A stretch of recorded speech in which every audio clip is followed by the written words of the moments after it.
staring back into 1975. You guys all look really good, by the way.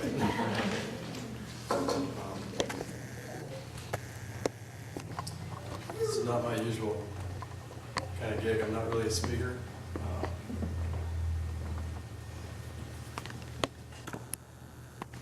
So some of the conventions that probably you're used to, I'm unaware of, but I'll do my best here. First, Father,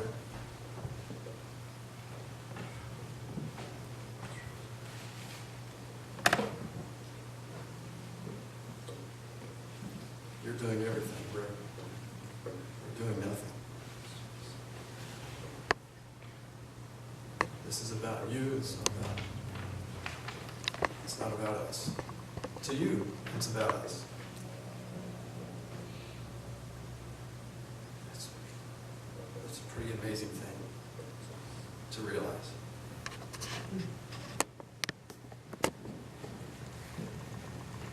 You are a wonderful Father. An amazing Father. Thank you so much for these wonderful people that are here.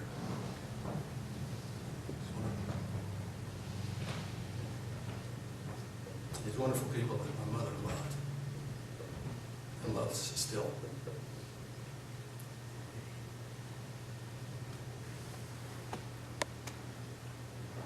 Make yourself evident in everything that I say today. Thank you that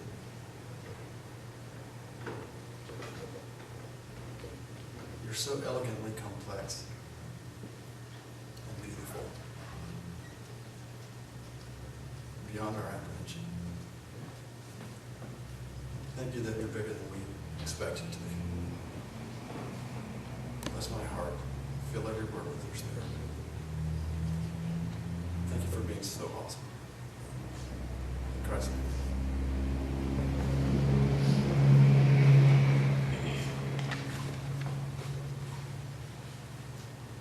I have to, I feel like to know my mother, you have to hear some of the things about her that nobody in this building knew. And we did, the kids, Diana and David. Don't panic. Some of it may be a little bit tough to hear at first, but the end, the rest of the story, as Paul Harder used to say, is amazing. On January 24th, 1931, Celia Sarah Taphorn was born. That was my mom. Simultaneous to her birth, Sarah Catherine Campbell, her mother, died.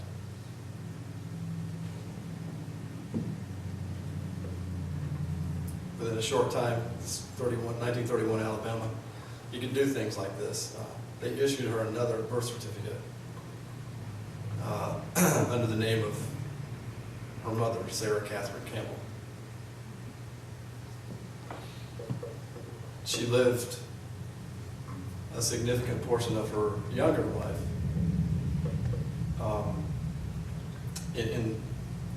as she explained it to me, and I get it, and what they thought would be a good thing, in a sense, as a replacement for her mother, with her grandparents.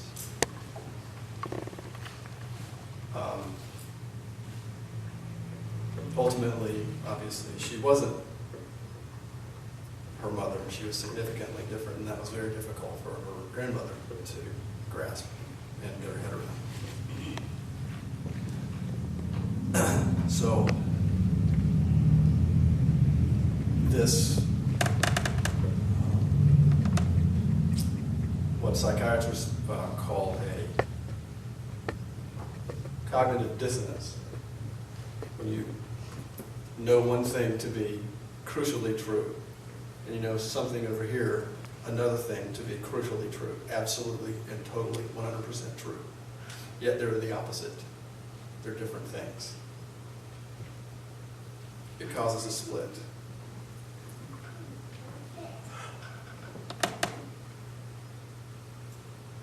And you develop two people, two ways of dealing with things. And that's what happened to my mother. Sometimes these things are genetic, sometimes they're environmental. In my mother's case, let's hope it was environmental, because it's passed down.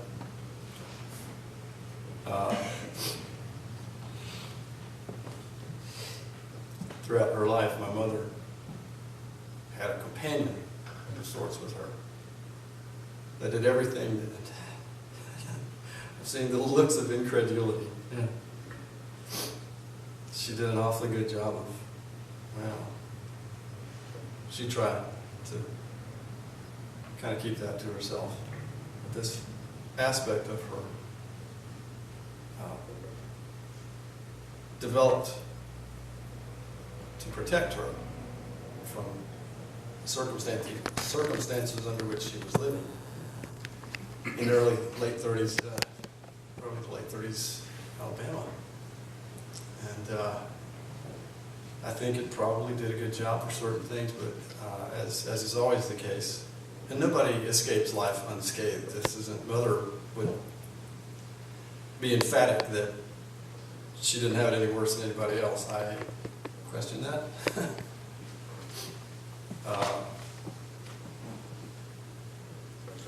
But this passenger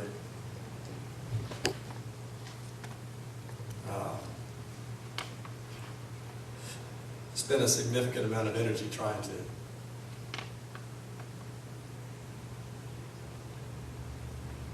contain my mother's spirit.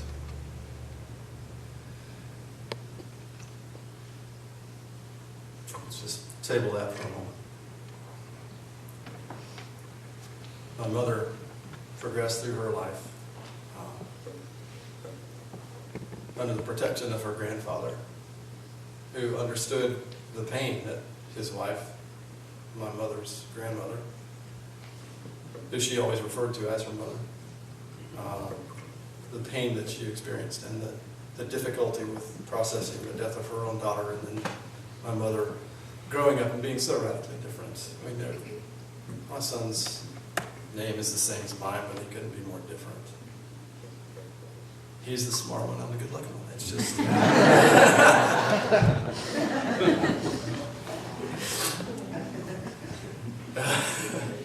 I'm sorry.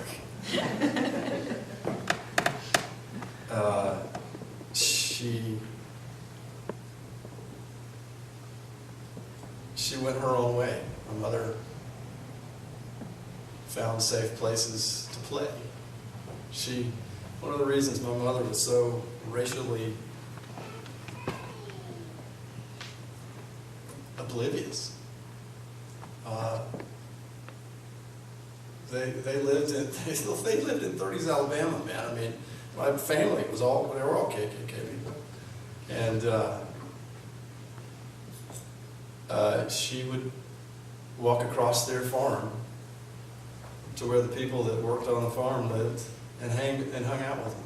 And her playmates were little black kids, man, and she thought they were her brothers and sisters. I think my mother created that storyline in her heart. My mother did a lot of that. My mother, when life was difficult, she would just write the script. And of course, that's not always a productive thing to do. But ultimately, I do think it's how she survived.